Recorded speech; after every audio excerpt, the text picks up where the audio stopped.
Question everything in pursuit of your purpose.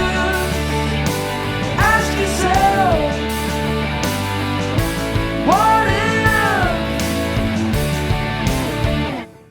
Thank you guys for joining us again for another episode of the Pursuit of Purpose podcast. I'm Rob. I'm Chuck. And today we have with us a special guest. I'm going to let her introduce herself. I am Rhonda Ward. I'm running to be your next state senator for Senate District 3. All right. Senate District 3. Yes. You know, saying that fast, I know. it's a bit of a tongue twister. It's got a challenge to it. Now, you've had a lot more practice Yeah. than we Yeah. have. I've had a lot of practice. Yeah. Yes. It's not So- something we say often enough. No. Yeah. Where are you from? I am from Nacogdoches.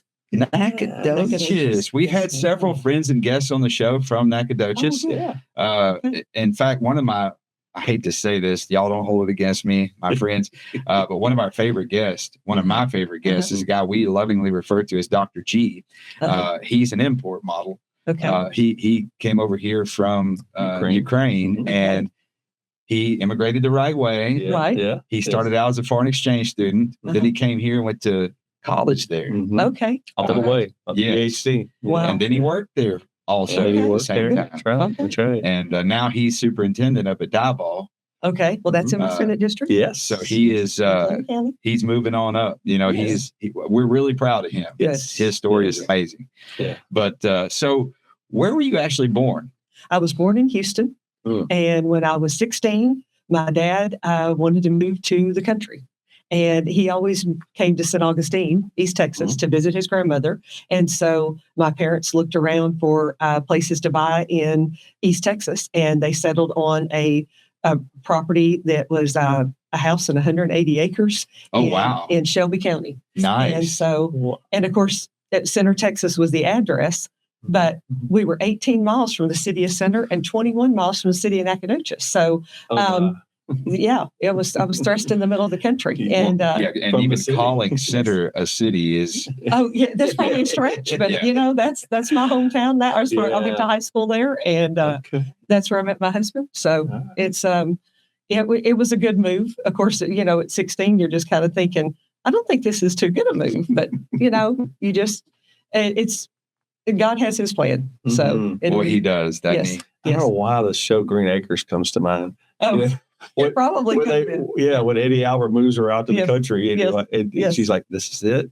Yes. But they settled in and had a great. I know. Seemingly had a great run. It was a good. I It was a good hear, show. I adapted quite well from the city girl to the country girl pretty quick. Yeah. So, So Yes. what did they do with 180 acres? well, we did hay, and I have hauled hay. I've hauled hay. I can drive a tractor. We had cows.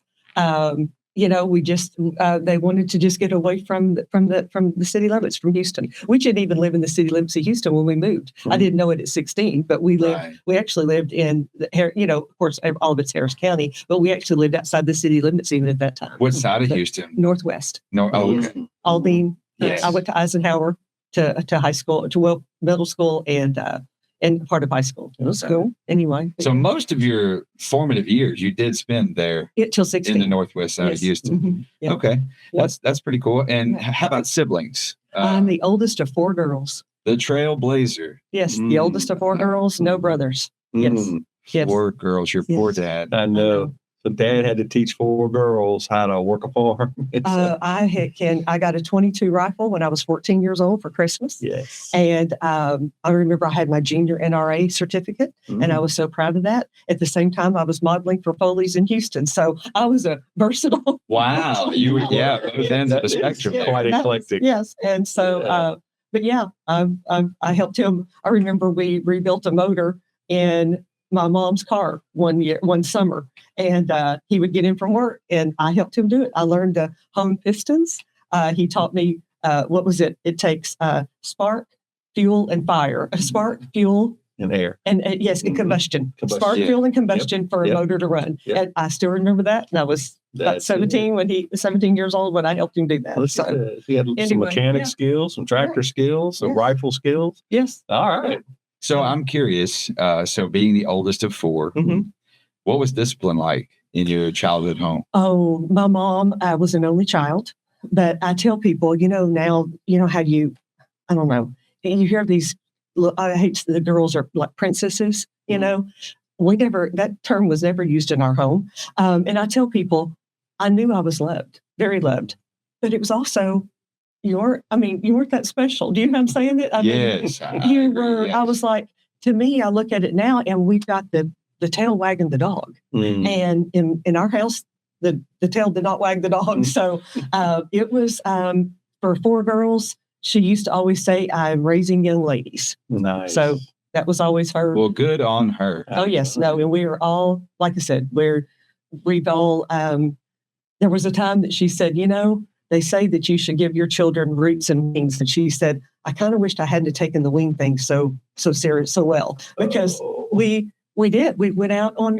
Y'all flew out. Y'all flew out of the nest. We were not the boomerang kids that came back. Right. It just, we all are married with our lives and our children and grandchildren. So Are your sisters in the region? Or are they... I have my sister Rochelle lives in Maryville, Louisiana, and my sister Robin lives in Lexington, Kentucky. Oh, Rachel, the youngest, lives in Victoria, Texas. Okay. So we're 2 of you stayed in God's country. The bless the other ones. We'll pray for them. I know. As long as they took some Texas with them. right. It's amazing. When I go to visit my sister Robin in Lexington, there's Texas flags on the wall, and there is her husband was born in Nacogdoches, and they met there, and then his job took them to. So they brought a lot of Texas. Oh, they did. That's good. And I'm an 8th generation Texan. That's All of us girls are 8th generation Texans. There we go. So Are there some lumberjacks in y'all's family? Well, I went to school there for a couple of years, and so did Robin. Okay. So anyway, but it's a huge influence in our town. Yeah, great Huge school. influence. It's a good school. Yeah, they Great school. obviously world reaching. Looking at our friend, Yes. He found. Yes. It was kind of funny. They said you're going to go to Nacogdoches, Texas, and so he looks up the only thing he can find for Texas in their limited search. This is Ukraine right after the wall fell. There's not a lot of access. Yeah. He thinks it's like cactuses and Cactuses and cattle. Oh, my gosh. and then he gets to East Texas. And cowboy This hats. is gorgeous. He fell in love with it. Yes. Yeah, and he didn't go far. He's still in our region, our East No, Texas we got- region. Pine trees. Yeah. So in your upbringing, back on the northwest side there, and then at the farm, Yes. did you get a lot of whoopings? Yes, my parents did not. They did not adhere. They adhered to spare the rod, spoil the child. So, And I ask that of every guest, and it's important. Yes. The reason I think it's important is to illustrate that, we have people on our show from all different walks of life and all different pursuits and all different manifestations of success. Yes. And you're no different. Yes. You have a different story, but you are Yes. pursuing purpose towards success, and you've already attained some. Yes. So Yes. I love to show that discipline, not just self-discipline, but corporal punishment Yes. and structured upbringing is a huge part of that. Very big. Yes. Yeah. And as you said earlier, you alluded to something that we're doing modernly in parental behavior is we're almost worshiping our kids.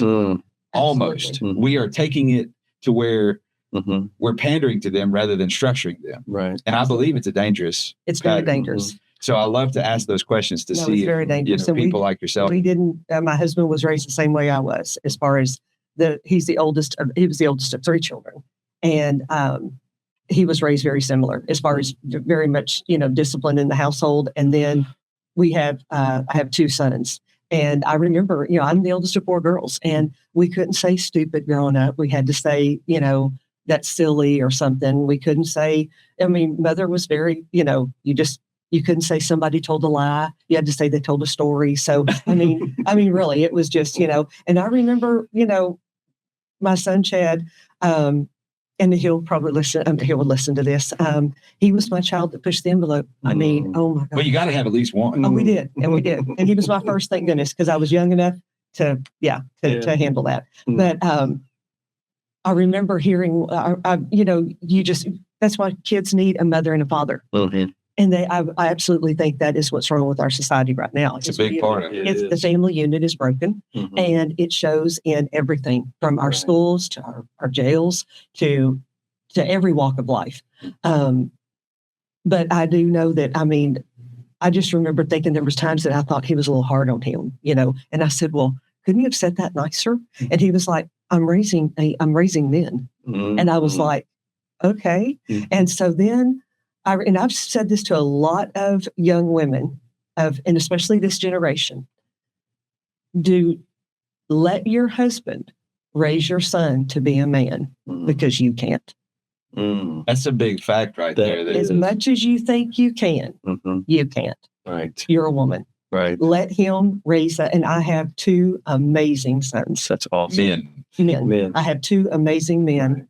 And I know we're probably jumping ahead here. No, you keep going. No, this is I married my high school sweetheart. I met Jason between my junior and senior year of high school.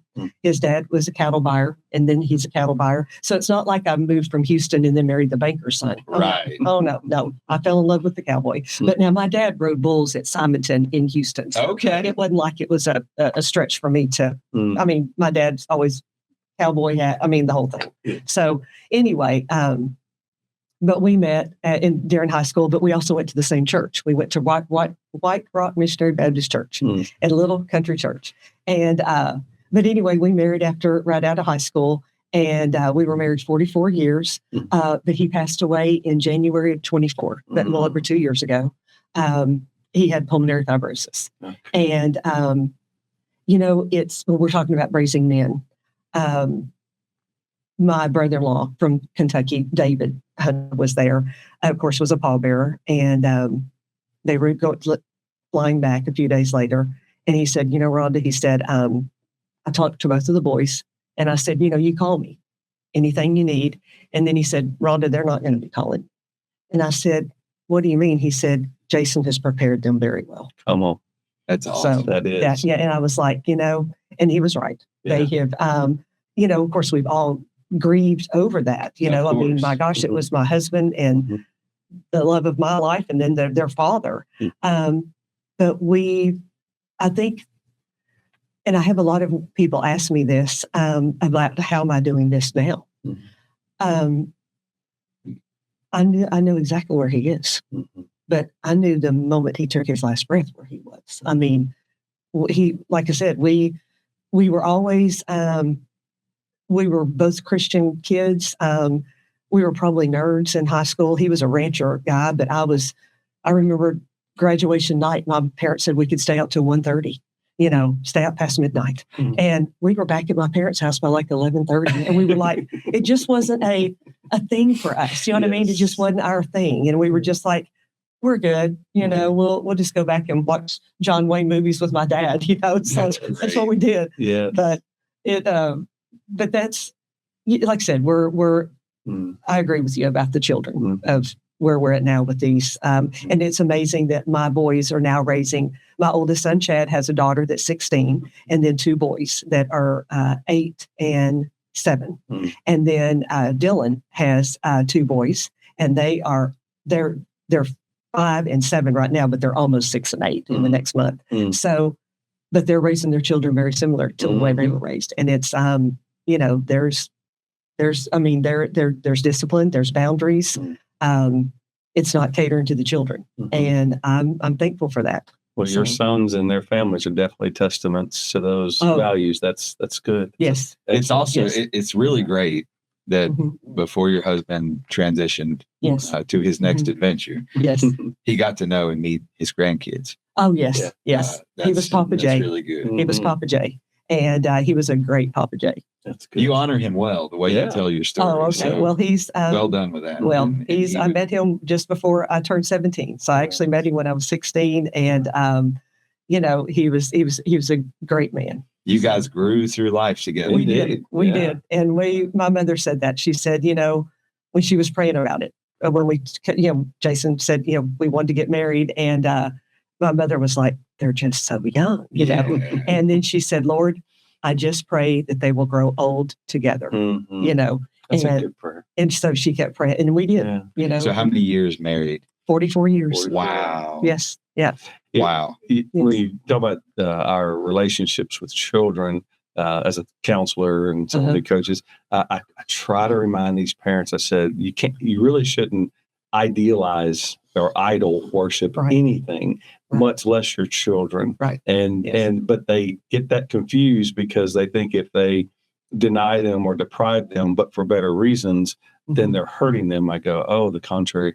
And sometimes when you ask them, you realize they didn't really have a good prerequisite in their parents. Right. And so they're kind of guessing. Right. And I think that's why they come in and talk to guys like us. We're Mhm. allowed to mentor because they know it's not working. Right. They just don't know what to do. They don't know what to do. Yeah. They So need the tools. that's right. Yeah. So hopefully we as, Yes. adults and in our society, we can just keep pumping out information to have Mhm. people to pick up on it, or at least be curious Yeah. enough to want more. I Yes. do get a lot of fair amount of single moms that come in Mhm. and they bring their sons because they realize it's getting a little beyond their reach. Yes. Almost too late in a lot of cases, Yes. but usually we can have a little bit of influence. Yes. So it's good. It's good that your sons are engaged. They are. Yeah. They're very engaged. Yeah. So when you were young, actually, I'm going to take you a little before you met him. Okay. What did you want to be when you grew up?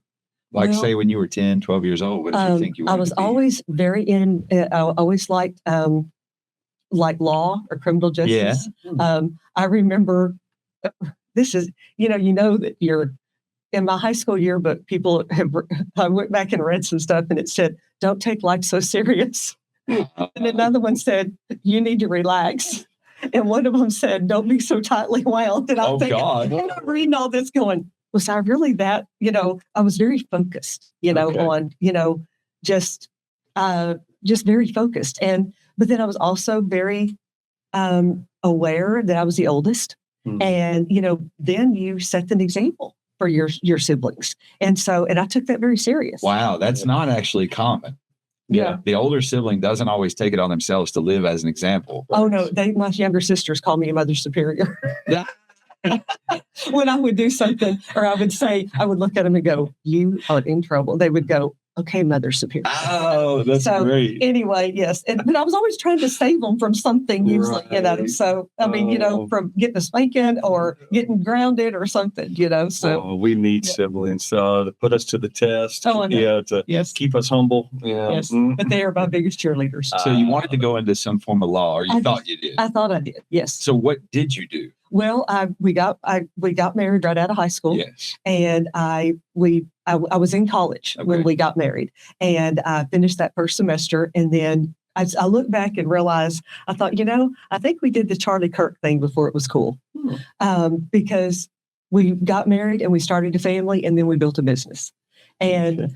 but he was self-employed as he was a cattle buyer, and then I worked at a law firm. I was a legal assistant. Well, there you go. You live your Yes. dream. Yes, I did. Okay. I was a legal assistant for about 5 or 6 years. And then he wanted to buy an outfitting business. And he's always done hunting. He's always Yeah. hunted huge. And so he's been to Alaska. When he was 14, he killed a huge 50-inch wide moose on the Wood River when he was 14. Good night. And his dad got it all sheep that year. And they used to have a place in Colorado when I met him. They had a ranch there. And so he always hunted mule deer and elk up there. And so anyway, we had this opportunity to buy an outfitting business. And I was like, you go see if this is what you really want to do. I'm still going to stay here because I was back in school at SFA at this time. Mm. And so he went up there and worked part of August, September, October, November, during bow season and then rifle season. And he came back at Thanksgiving. I went up and visited him, and Chad and I did, my oldest son. And he was like, I really think this is what He loved I it. really want to do. And I was like, so I traded my suits and high heels, and we moved to Pagosa Springs, Colorado. Go and- ahead. Wow. And we bought an outfitting business. And when we sold it, 12 years later, it was the largest outfitting business in Southwest Colorado as far as all the use days that we had. Wow. Yeah. So we built a very successful outfitting business. That is So amazing. That we is. did. We incorporated then snowmobile tours in the winter because, you have to have something to do in the winter. Right. And so we literally did.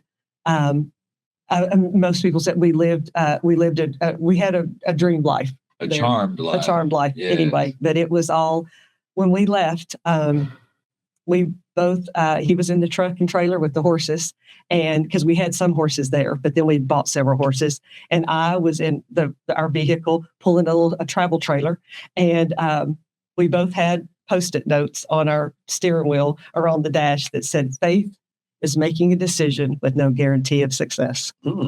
That's I like that. good. And that was on our Yes. refrigerator door for years I like because Yes. we didn't know if this was going to work or not, you know. So how long did it last? It's for about 13 years. Yeah. Okay. And we That's a did pretty very good well. stretch. Yes. Yeah. Yes. We were, after a while, you know, it's 7 days a week. You know, it's a tourist business. Yeah, absolutely. And it takes a toll on your It's exhausting. family. Yeah. Tourists don't know that it's your child's birthday. Tourists don't know that it's Christmas Day. You know, And they don't care. They don't care. No. And it's your business, so you can't say something snarky like, "Do you realize it's Christmas Day or it's Christmas Eve?" And they're You like, just- yeah, that's why I paid to be here. Yeah, that's why I'm here. I'm here to ski for Christmas, and I want to go on a snowmobile tour. And you're like, okay. My children still believe in Santa Claus, you know, at this point. But you know, we did close on Christmas Day. But other than that, I mean, we ran all the time, and we had, like I said, a very successful business. But it was just like I said, he's an 8th generation Texan as well, and we've told people that we miss the Colorado we moved to, but we don't miss the Colorado we moved from. We've heard some stories. We've had some guests on here about the decline of Colorado it and the was. political Well, see, we climate moved that there in exists there. 89, 90, Yeah. and moved back in December of 02. So Right. we've been back 23. Yeah, we've been back longer than we were ever there, Right, for sure.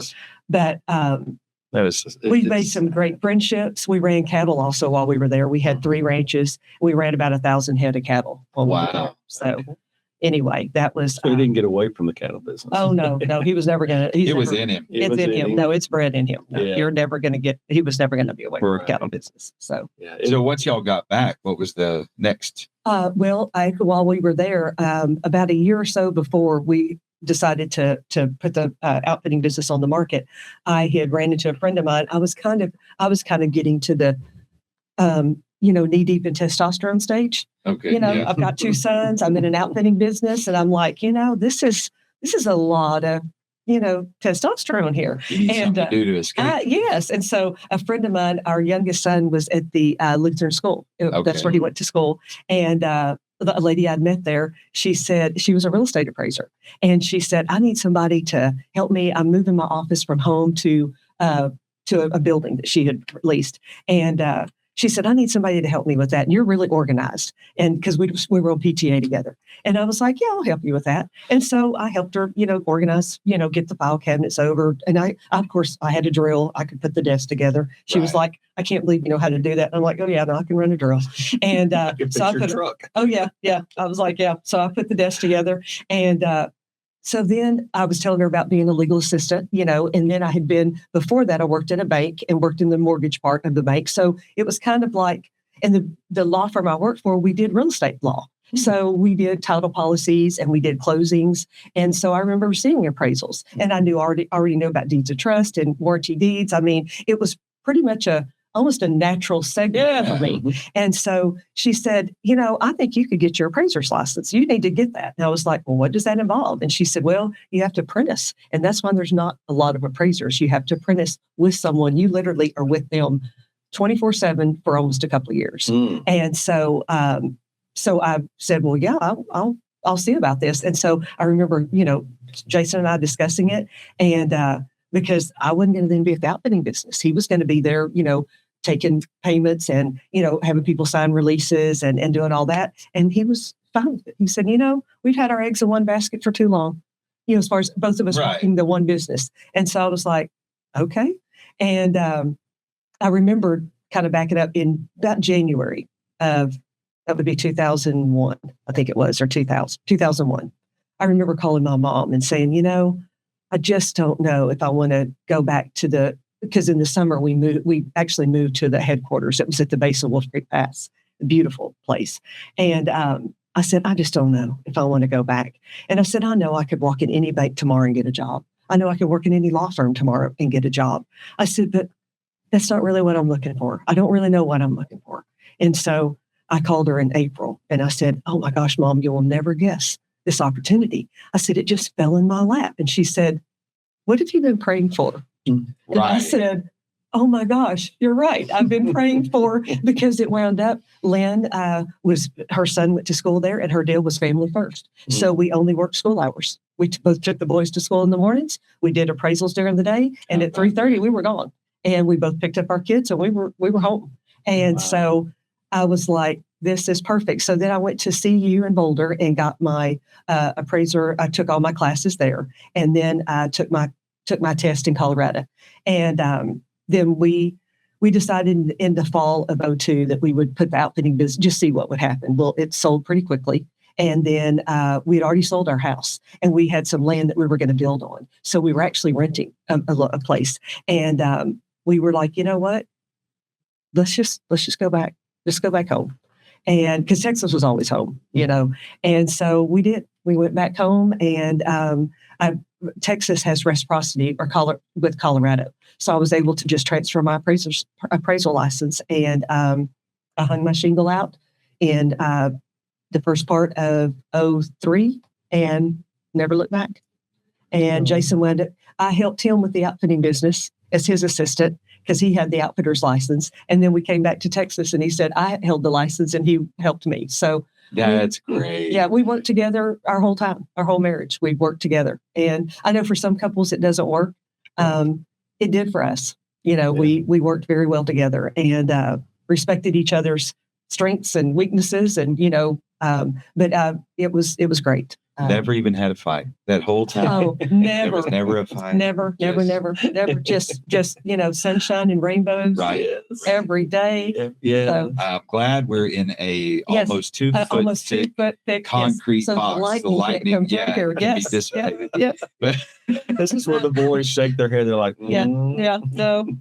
We So- no, it was a real. So But when y'all that got is back- unique. That it's very Yes. Well, I look back now and I think about, you know, when he passed away, and I thought, you know, we actually were together more than most people are that are way more married even longer than we would be married. You know, I thought we were together. I mean, we built a life and made a lot of memories, and a lot of good memories. So That's amazing. Y'all were able to complement each other's professional endeavors yes. back and forth. He was very supportive. And That's then so while we amazing. were in Colorado, I was a precinct chair there.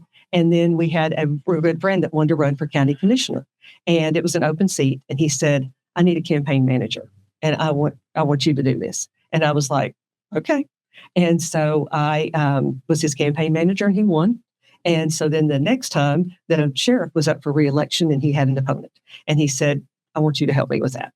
And so that's when you had the green bar paper, and you're printing all the voter deals out, and you're literally, you know, doing the phone numbers, calling them. There is no apps or anything. Right. There's no cell phones like that. I mean, there wasn't even buttons before that time.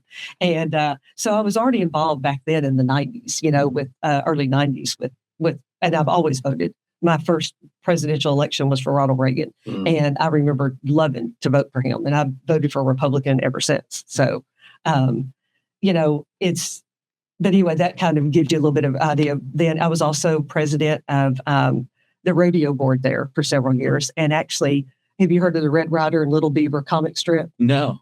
Or the Red Ryder BB guns? Yes. Yeah, I know about Okay. that. Well, the Red Ryder was actually a comic strip. Okay. And the guy that did that was Fred Harmon. And he's from Pagosa Springs, Colorado. How So about that? they let us use the naming rights of that for the rodeo. And it was always known as the Red Ryder Roundup. Yes. And so I was president. I was on that board for several years, and then president 1 year. And so we were very involved in our community. We were on the Friends of NRA board. We held a banquet every year for that for years. And I was always the secretary. You know, they always needed somebody to keep all the guys in line. And I always told them I was their token woman on the board because it was all these men. And but they needed someone to say, no, you can't do that, or we don't have the money for that. So we had But- Mother Superior and Mama Rhonda. Oh yes, Ooh, yeah, like that's yeah, how it works. yes, I think so. Yes, I've So- actually seen art at the A.R. Mitchell Museum in Trinidad, and there's art of that rodeo. Oh, okay. Yeah, Yes. yeah. Well, every year they let us use one of the cover of the comic book is our rodeo poster. Yes. And they've got to where now they are collector's items. Yes. Everybody wants Yes. and I was able to be there on the 50th anniversary. Wow. And they actually called me back last year. No, in 2020.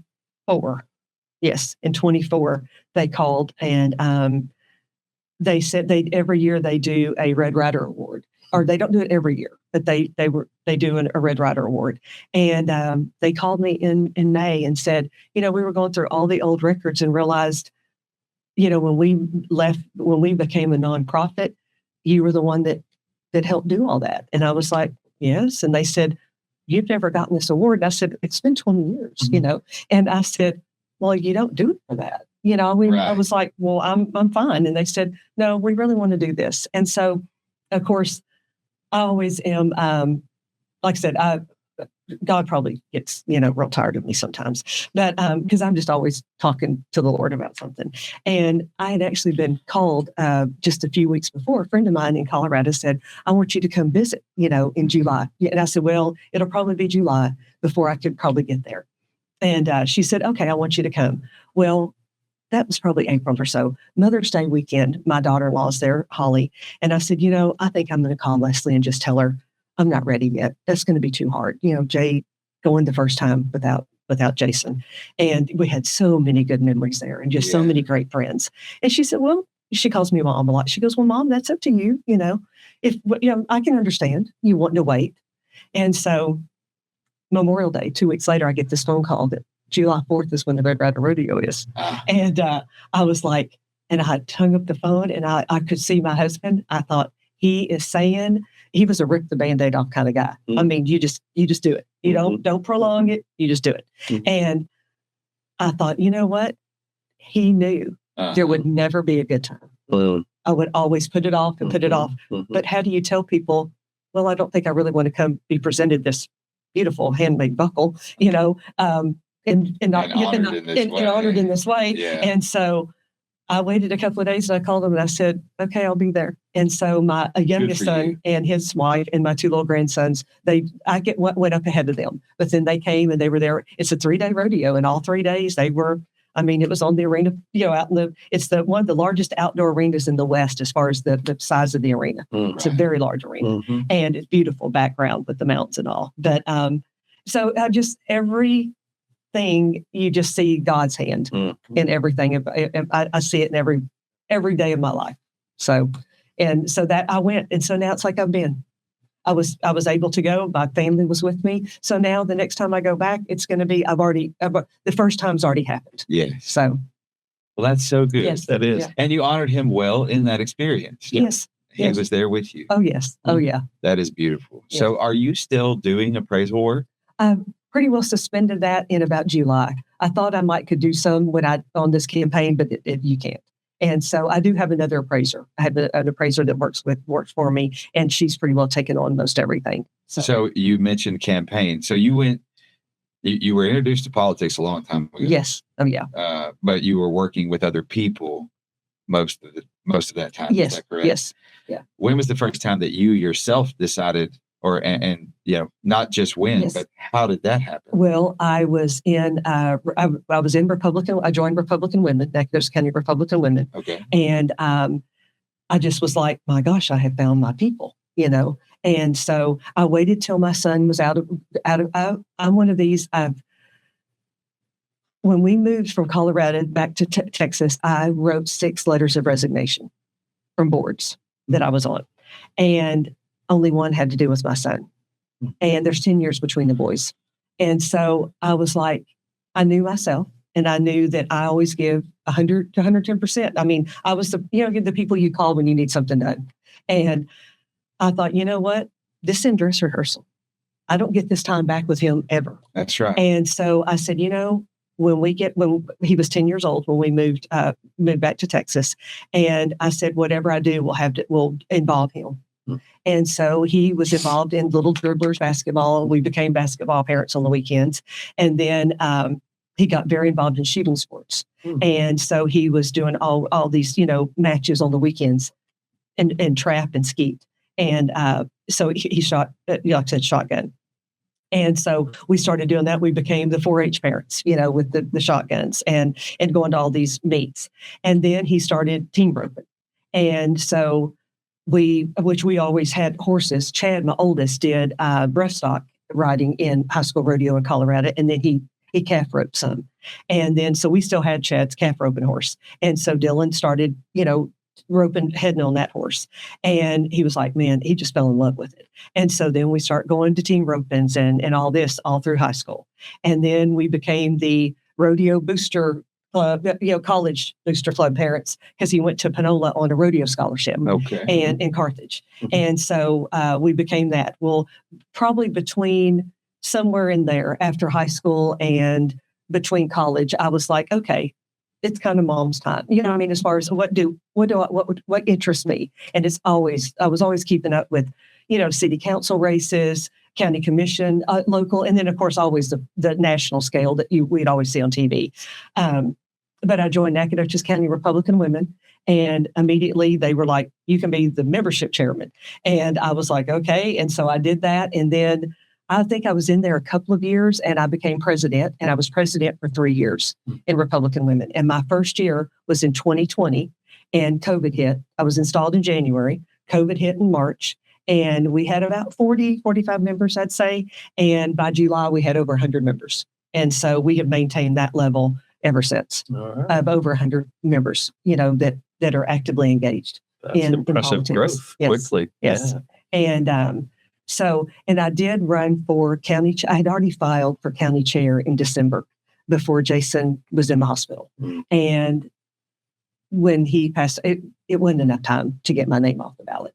And I will say, my heart was not in that campaign. I just was. I went to one or two little events, and it was like, but Joanne Schaffner was running for state rep, and I was helping her campaign a lot.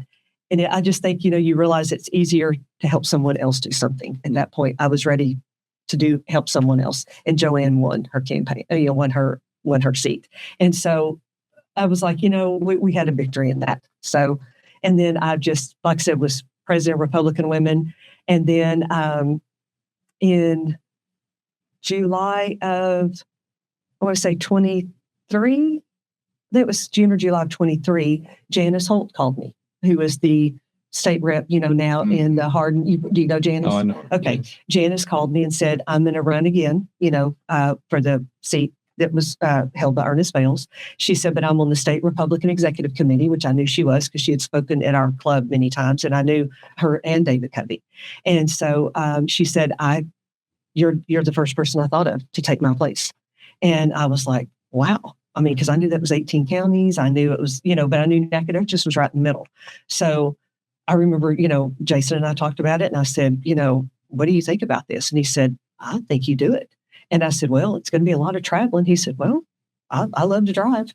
And so I said, okay. And so the next meeting, they voted me in as, the SREC votes on you at that point.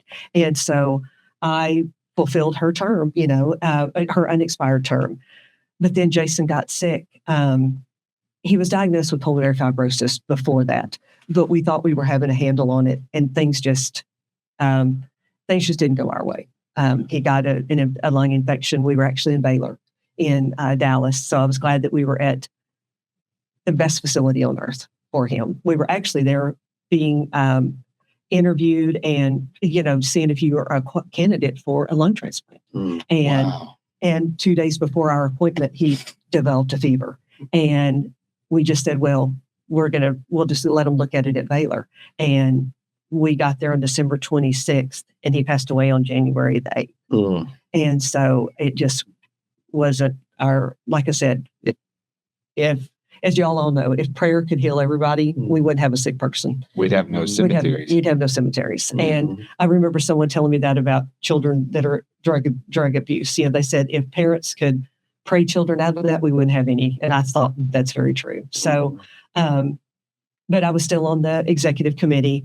And so I just continued with that. But you're going to these meetings, and, people pull you aside, and they're like, we need a conservative senator. We need this Senate district was 76% for Trump the last election in 24. And they didn't feel like they had conservative representation. And I said, well, let's look at this, bring me some names, and we'll kind of vet them, because you don't want to get behind somebody and go, oh, we didn't know that, And so they kept saying, well, why don't you do it? And I was like, no, I like being the SREC. I love what I'm doing. And they just kept saying, and then other people from other parts of the state were calling me saying, you should do this. You really should consider this. And so, I mean, you're praying about it every time somebody calls you. You're just thinking, well, I don't know about this. And I also had to be very careful. I didn't want to be a replacement for the grieving process. Yeah. Yes. And that was very important to me, because I thought, is that what's happening here?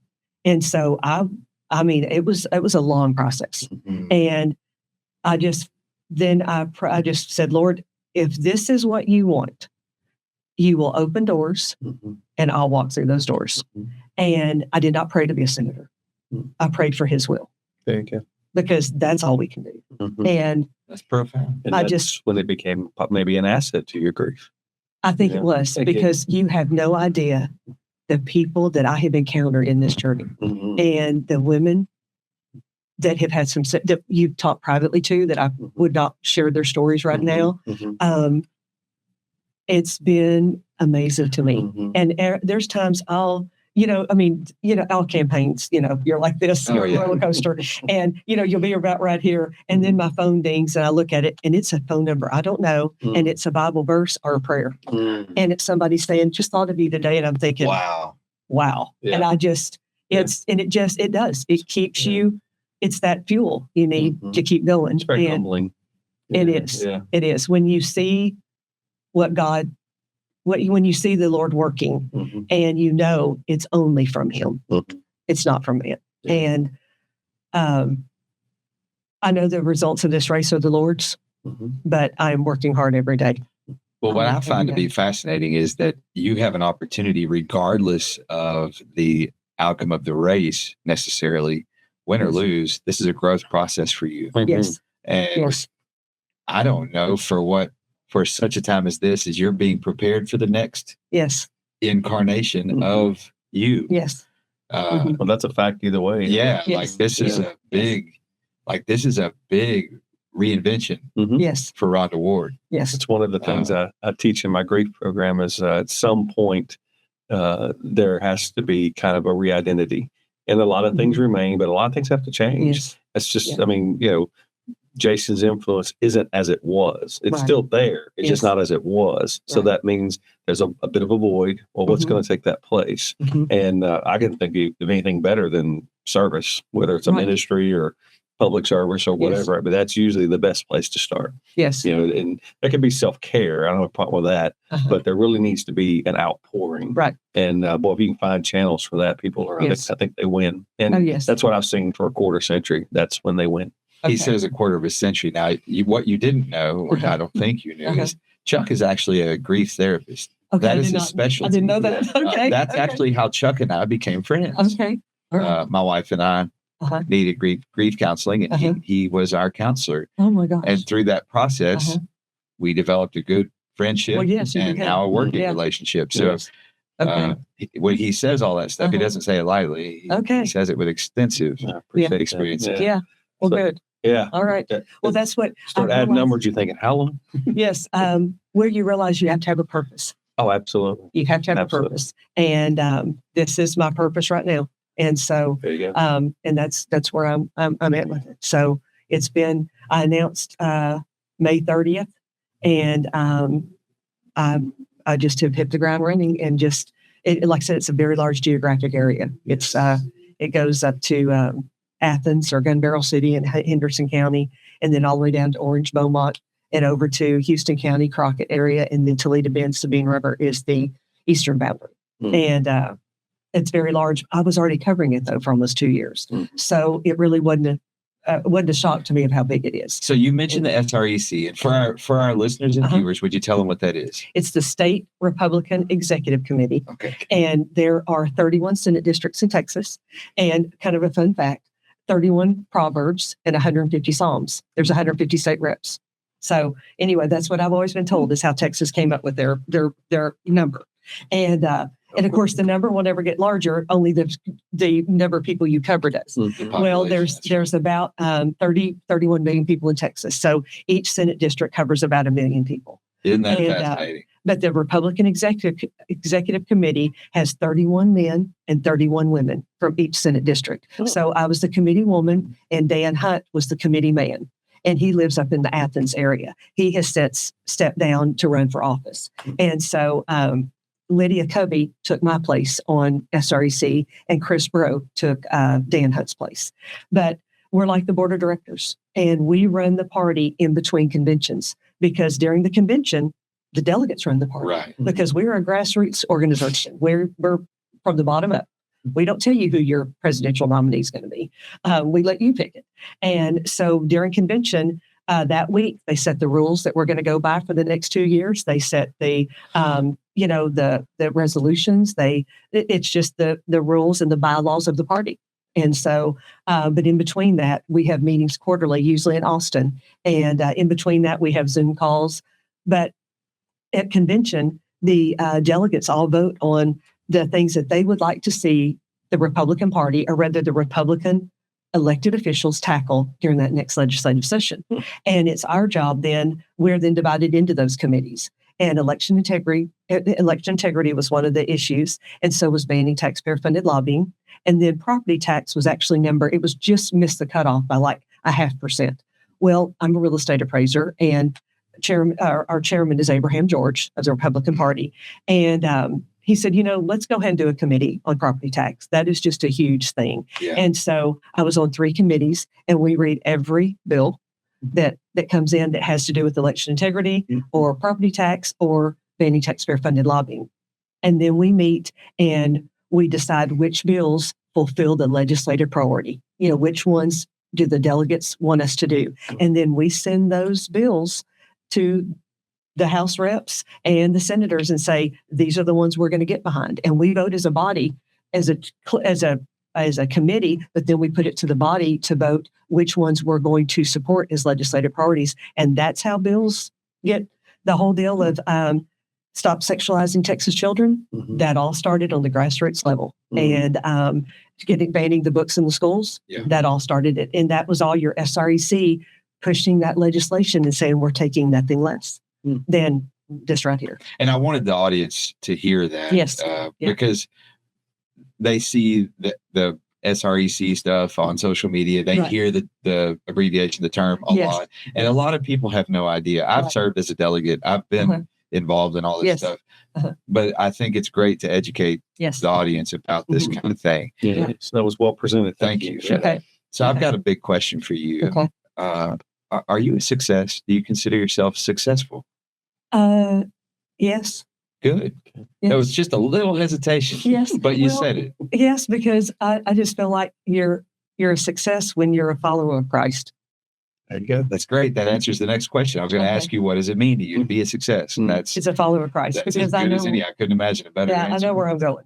And that's what, when you ask it, I thought, is he wanting to know, my relationship with Christ, or is he wanting to know business success? No, it doesn't matter. I'm like, no, my success is, I know where I'm going. That's what it means to you. Yes, that's what it means to me. Typically, when we ask that question, it helps show a person's core values. Yeah. Yes. How they answer it. We get some pretty interesting answers on that. Okay. But more than not, the answer is yes. The first answer is yes. And then the definition of success varies according to the person. But thank you. Okay. There's no failure in this. Okay. Yeah. So with that being said, how has difficulties and failures presented opportunities for growth in your life? Oh, I think the one with my husband passing away. You just realize that, and he was always a big proponent of life is for the living. And he would say that all the time. His mother actually passed away in October before he passed away in January. Oh. So we had already dealt with that. But she had Alzheimer's, and it was very hard. I mean, she had been gone for a while, as far as who he knew as his mother. Right. But he was, and we'd lost some very close friends, at times. And then during COVID, we lost several classmates that we were close with. And he was just always the I would tell him that he was the half glass empty person, and he would tell me I'm a realist. Only a guy would come up with that, I would say, don't be such a pessimist. That's what I'd say. He'd go, I'm a realist. I was always more I've always been more optimistic. I look for the best in people. Let's figure out a way to make this work, and he's just, he was always thought that, but I've looked at how we complemented each other. That's your balance. That's y'all are the balance of each other. Because if we both were that way, we would never think anything was going to go wrong, and so this is a man who evidently lived with, dirty boots. So he's out. It is what it is. If it is flowing downhill, I can't change that. No. And so, and if that calf is dying, that calf is dead. And I was be like, can we save it? He's like, no. And I was thinking, but I mean, that happened more times than I wanted. Oh yeah. That I was like, it can't just die. He said, yeah, sure it can. It can. It's not going to make it. That's and right. I was like, oh, okay, but yeah, it was, he was very much a realist. So, but yeah, it's that, as what you asked the question, that has shaped me in realizing there's really not a lot in life that's going to happen that is going to, when someone asked me, what if very early on, what if the election doesn't go your way? And I said, well, the worst thing that's ever happened to me has already happened for my life right now. Yeah. And I said, I'll do appraisals the next day. I mean, you give it your all. I'm definitely not doing it to lose. I'll tell you that much. And, but you realize that, life will go on. Life will go on. Yes. I guess one of my responses to, and I'll just use your campaign as an example. I'm being a therapist. Kind of we get away with a little sarcasm, and I'll be, well, what does that mean? It doesn't go my way, So you mean like whether I won the seat or not? Because even if I don't, who's to say that I didn't gain? Who's to say I didn't profit? Yes. And look at all the people you're meeting, the influences, and and as Rob implied earlier, who knows what doors that's going to open next? Yes. And of course, ultimately, yes, I'm going to do all this work. I'd like to get the seat, but if I don't, it doesn't really mean. No. So, so sometimes they maybe come with a little pessimism too. And so I just look at it as being obedient. That's it. And I was being, I have been obedient, and that's the way I look at it. And I know that He tests us, because I know there's been times in my life that I've thought, I don't really want to do that. I don't really want to tell that person about God. And then it's just like you have to, and then you do, and you're like, okay, I did it. I listened. I was obedient. Somebody that you're just like, why do you want me to tell that person?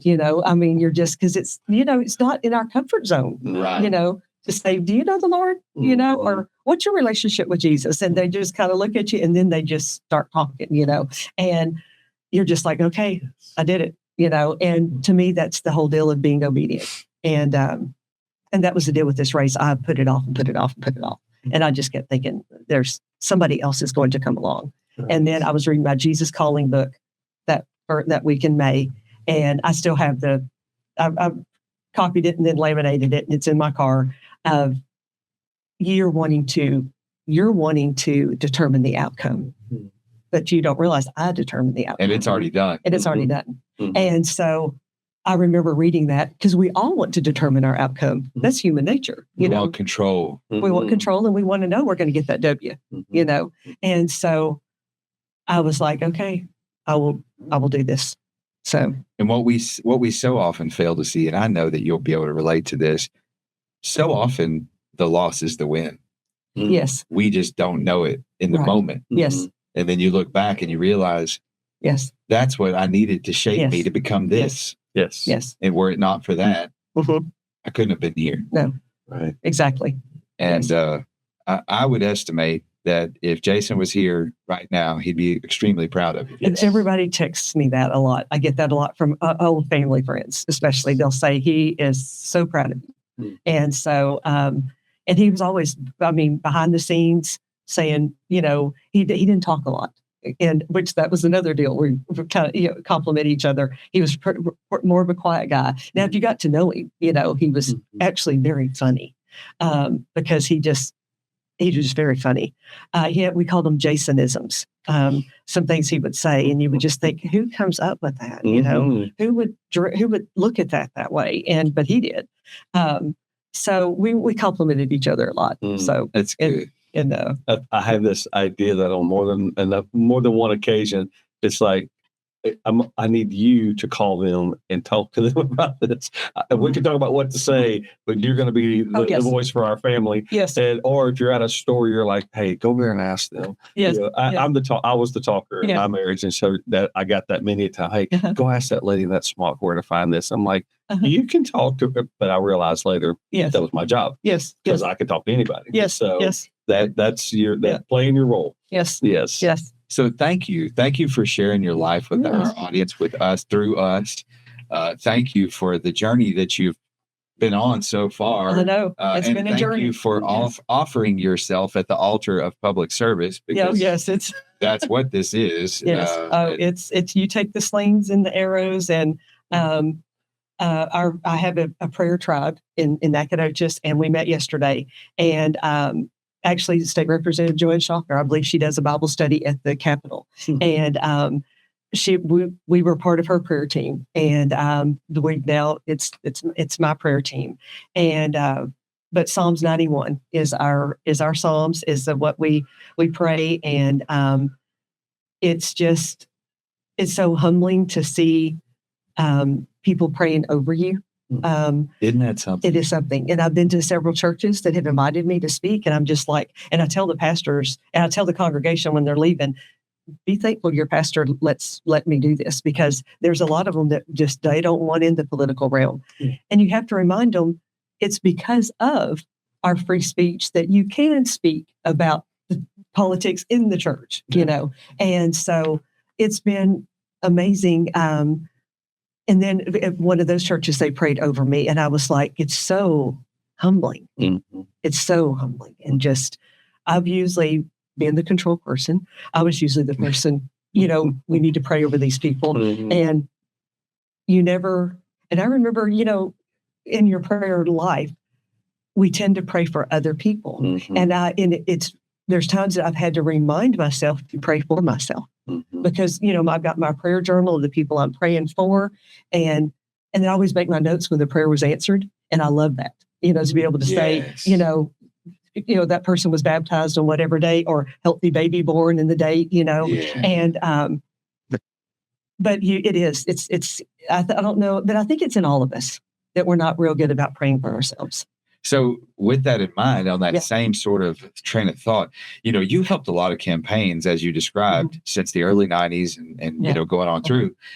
And now you're the candidate in need of help, in desire of help. Yes. So I'm curious, have there been any awakenings, like things you didn't expect? Yes. That as the candidate, it changes your perspective. As the worker, as the campaign manager, you were trying to catch an overview of everything going on and shield the candidate and doing this and that. Well, now you're the candidate. What's different and what shocked you so far? What has been the biggest shock is I announced on May 30th. And about a week or two later, I got an email from a man in Sabine County, which is in my Senate district. And he said he wanted to meet with me. I had met him at some of the Republican meetings in Sabine County, and I knew who he was. And it's Jim Warrior. He's a Christian man, fine Christian man.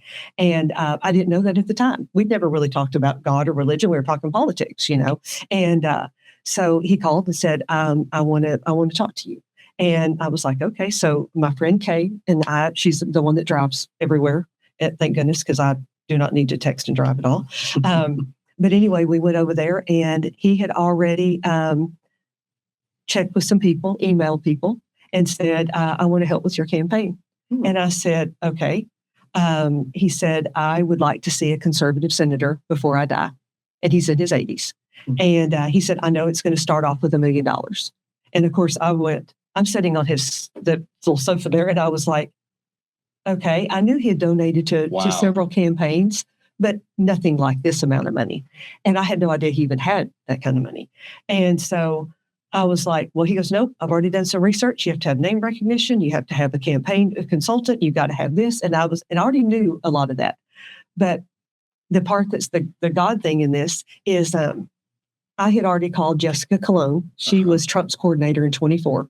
And I met her through doing some Trump trainings in 24 for Get Out the Vote for Trump when I was SREC. And then also, and a lot of SRECs don't have to do that, but I just knew how important it was to get Trump in there this time, or I knew what happened in 2020. And so anyway, I was doing these Trump trainings, and I knew that Jessica was a consultant, but I didn't really know what all she did, Right. And so I called her and told her that I was thinking about this position. This was probably in April. And I said, just think about it. Let me know what, if that's something that you do. And she said, give me a week or 10 days. I need to do some, let me think about stuff. But what I liked is the first thing she said was, she said, well, now I will tell you, before I take on any candidate, I need to know where you stand on are you pro-life? And I said, absolutely. She said, but how pro-life? I said, from conception to natural death. And she said, how pro-life? I said, no exceptions. And she said, okay, we can work together. And oh no. And then she said, and where are you on same-sex marriage? And I said, it doesn't exist.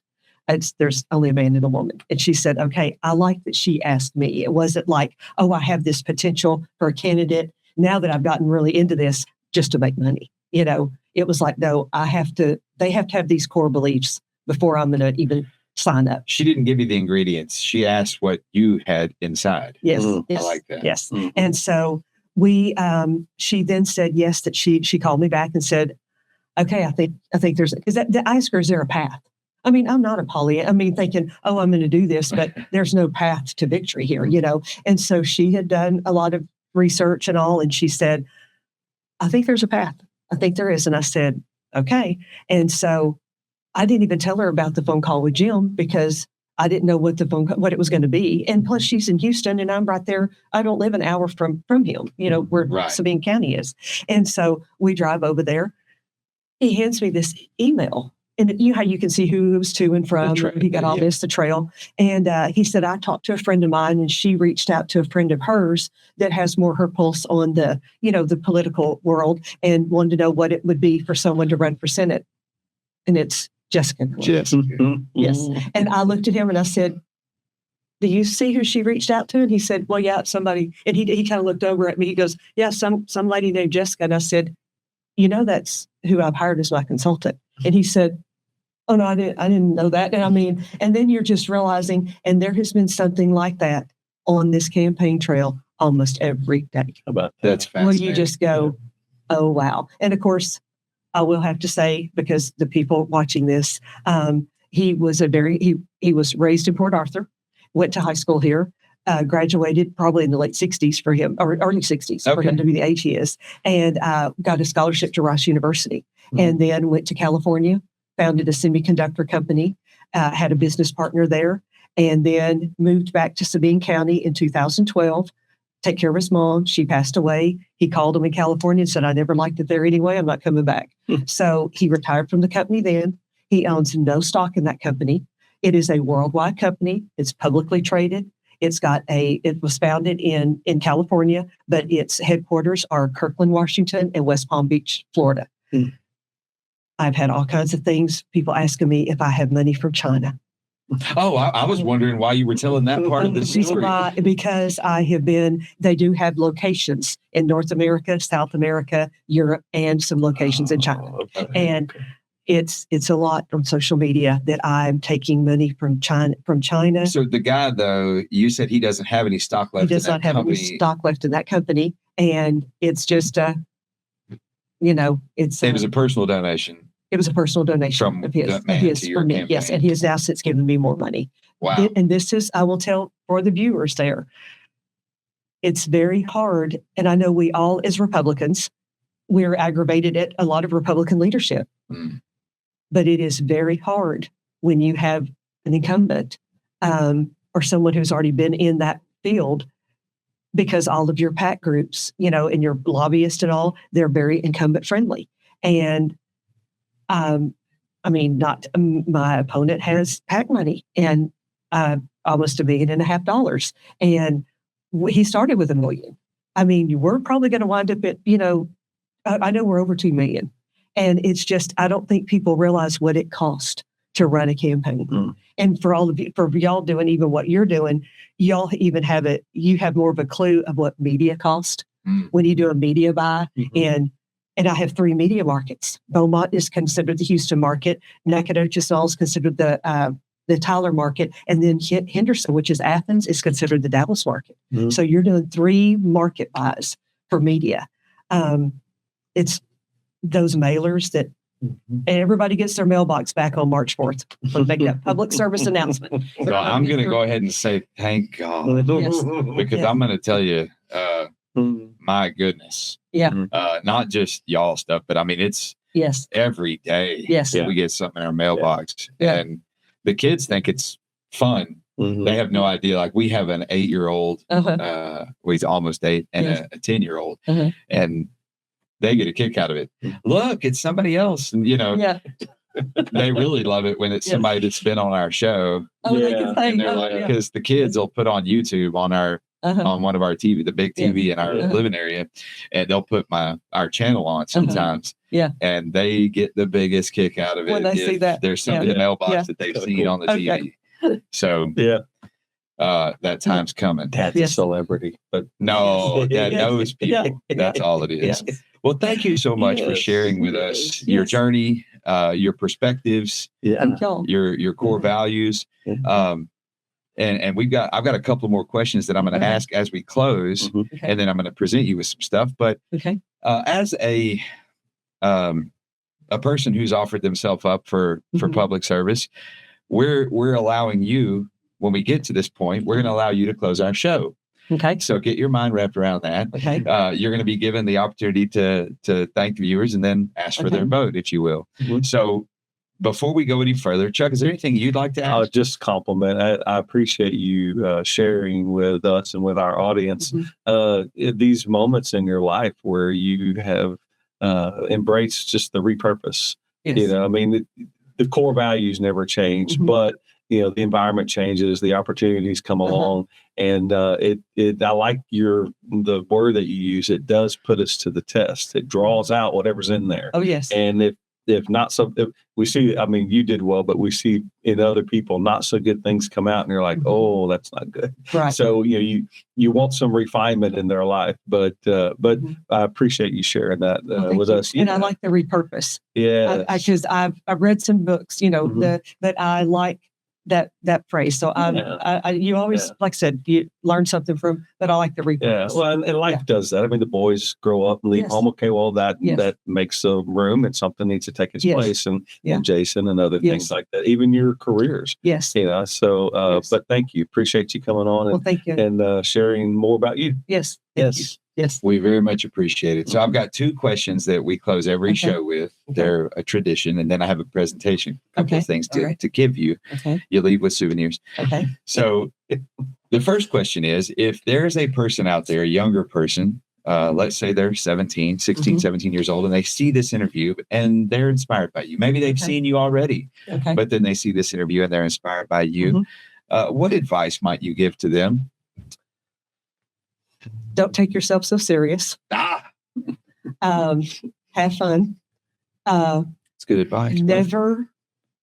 I think that was over a yearbook. Yes. Don't take yourself so serious, but always go with your gut. Yeah. Always go with your gut, because that's really, I told my boys, your conscience is really God. It's God saying you shouldn't be doing that, or you should do that. So always follow your gut or your conscience. Never, ever let someone tell you your Christian faith is anything less than. That's good. It is. I love that. Never. So now I get to add, thank you, by the way. I get to ask you my favorite question. Okay. We've done nothing but ask you questions left and right. Okay. But I saved my favorite one for the last. Okay. So if you could go back in time. Okay. And talk to your younger self right before you met Jason. Okay. Let's say you're 17. Okay. You met him at 17, right? So right before you met him, and you could give yourself some advice. That's all you could do is whisper in your own ear some words of wisdom. What might you say to yourself? Mhm. that everything's going to be okay. That's pretty good. Everything's going to be all right. Mhm. And don't worry. Mm. Don't worry. My That's husband good. used to tell me that I pre-worried. I think he made up that word. No, I'm sure we have fun with prefixes and suffixes often, Yes. and we'll come up with something that's like, I don't even know if that's a word. It's ours. We read books. We've Yes. been to classes. Yes. I can make up words. Somebody else Yeah. has. Why not? Yes. So He would tell me that because I would be anticipating a conversation that might be difficult or something. He'd go, he's over there, watching the news or reading the paper, and he'd go, you're just pre-worrying, and I was thinking, you're not even worried about this with me. And he's like, no, I'm not. So, You're doing enough for both of you're us. doing enough for both of us. Yeah. So, yes, don't be worried.